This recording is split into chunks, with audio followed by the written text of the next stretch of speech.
تو کچھ چیزیں ایسی ہوتی ہیں جو ہمیں اچھی لگتی ہیں، کچھ چیزیں ایسی جو ہمیں اچھی نہیں لگتی، لیکن اللہ نے ان کے اندر خیر رکھی ہوتی ہے۔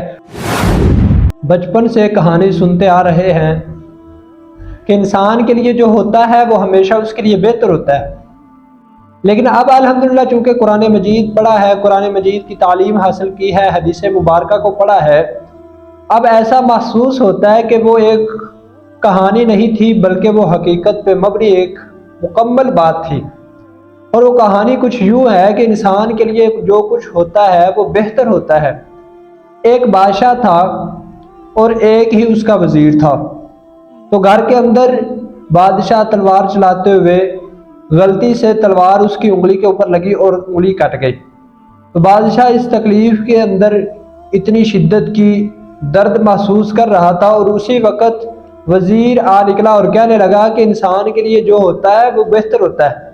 بادشاہ کو بڑا دکھ ہوا، بڑی تکلیف، اور کہنے لگا کہ مجھے اتنی تکلیف کے اندر دیکھ کے تو کہہ رہا ہے کہ انسان کے لیے جو کچھ ہوتا ہے وہ بہتر ہوتا ہے، چلو اس کو پکڑو۔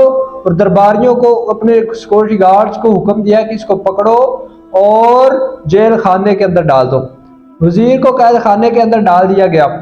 وقت گزرتا گیا، وزیر کو رہائی حاصل نہ ہوئی، اور آخر کار یہ وقت بھی آیا کہ بادشاہ اکیلا ہی کسی سفر کے لیے نکلا یا شکار کرنے کے لیے نکلا۔ راستہ طے کرتا رہا، اتنا لمبا راستہ طے کیا کہ آخر کار وہ راستہ بھٹک گیا۔ راستہ ڈھونڈتے ڈھونڈتے وہ جنگلوں میں چلا گیا۔ تو جنگل کے اندر رہنے والے لوگ، جن کو جانگلی کہا جاتا تھا، انہوں نے ان کو پکڑ لیا، اس بادشاہ کو پکڑ لیا۔ اور دوسرے دن خدا کا کرنا ایسا ہوا کہ ان کا تہوار کا دن تھا، اور وہ تہوار جیسے ہمارا عید الاضحیٰ کا دن ہوتا ہے، انہوں نے اپنے تہوار کے موقع کے اوپر بادشاہ کو ذبح کرنا چاہا۔ بادشاہ کو لٹایا گیا، ذبح کرنے کے لیے مکمل تیاریاں ہو گئی۔ جب بادشاہ کو لٹایا گیا تو سارے لوگ ارد گرد کھڑے ہوئے تھے، دیکھ رہے تھے، لیکن اچانک ان میں سے ایک کی نظر بادشاہ کی اس کٹی ہوئی انگلی کے اوپر پڑی کہ بادشاہ کی انگلی تو کٹی ہوئی ہے۔ جس نے دیکھا اس نے کہا یہ ہمارے لائق نہیں ہے کہ ہم اس کو ذبح کریں۔ انہوں نے بادشاہ کو چھوڑ دیا۔ بادشاہ واپس آیا، گھر پہنچا، وزیر کو جلدی سے بلوایا اور کہا کہ میں نے آپ کے ساتھ زیادتی کی ہے۔ بادشاہ نے اپنا سارا واقعہ سنایا اور کہنے لگا میرے ساتھ تو اچھا ہوا ہے، لیکن میں نے آپ کو جو جیل کے اندر بلا وجہ ڈالا ہوا ہے، یہ آپ کو نقصان ہوا ہے، یہ آپ کے لیے کیسے بہتر ہوا ہے۔ وزیر بڑا دانا تھا، بڑا انسان، اچھا انسان تھا، سمجھدار تھا، عقل مند تھا، دانش مند تھا۔ کہنے لگا اگر میں بھی آپ کے ساتھ ہوتا، آپ کو چھوڑ دیا جاتا، مجھے ذبح کیا جاتا، لیکن اللہ کا شکر ہے آپ نے مجھے قید کے اندر ڈالا، آپ کی انگلی کٹی، آپ راستہ گم گئے، سارے اس کام کے اندر اللہ نے ہمارے لیے خیر رکھی ہے۔ تو انسان کو کچھ چیزیں ہوتی ہیں انسان کو اچھی لگتی ہیں، کچھ چیزیں انسان کو اچھی نہیں لگتی۔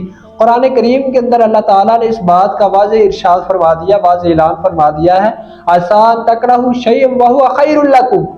ہو سکتا ہے تمہیں کچھ چیزیں ناپسند لگیں، تمہیں لگے کہ یہ تمہارے لیے اچھی نہیں ہے، لیکن ان کے اندر خیر ہو سکتی ہے۔ وعسیٰ ان تحبوا شیئا وہو شر لکم۔ اور کچھ چیزیں ایسی ہیں جو تمہیں اچھی لگیں لیکن ان کے اندر تمہارے لیے شر ہے۔ واللہ یعلم وانتم لا تعلمون۔ اللہ جانتا ہے، تم نہیں جانتے۔ اس کے علاوہ انسان کو کوئی مصیبت آئے، کوئی پریشانی آئے، کوئی دکھ آئے تو پریشان ہونے کی کوئی ضرورت نہیں ہے۔ حدیث پاک کے اندر آتا ہے کہ مسلمان کو، مومن کو کوئی کانٹا، کوئی تکلیف، کوئی بھی اذیت نہیں پہنچتی، کوئی غم، کوئی دکھ، کوئی تکلیف، الا یہ کہ اللہ تعالیٰ ان کے گناہوں کو معاف فرما دیتے ہیں اس تکلیف کے بدلے۔ حتیٰ شوقہ، حدیث کے اندر اس طرح الفاظ آتے ہیں کہ انسان کو کوئی کانٹا لگے، ایون کہ کانٹا، صرف کانٹا چبھے کتنی تکلیف ہوتی ہے، تھوڑی سی، تو اس کانٹے کے بدلے انسان کے گناہوں کو مٹا دیا جاتا ہے۔ تو کچھ چیزیں ایسی ہوتی ہیں جو ہمیں اچھی لگتی ہیں، کچھ چیزیں ایسی جو ہمیں اچھی نہیں لگتی، لیکن اللہ نے ان کے اندر خیر رکھی ہوتی ہے۔ اللہ تعالیٰ ہمیں دین پہ عمل کرنے کی توفیق عنایت فرمائے۔ جو ہوتا ہے ہمارے لیے اچھا ہوتا ہے۔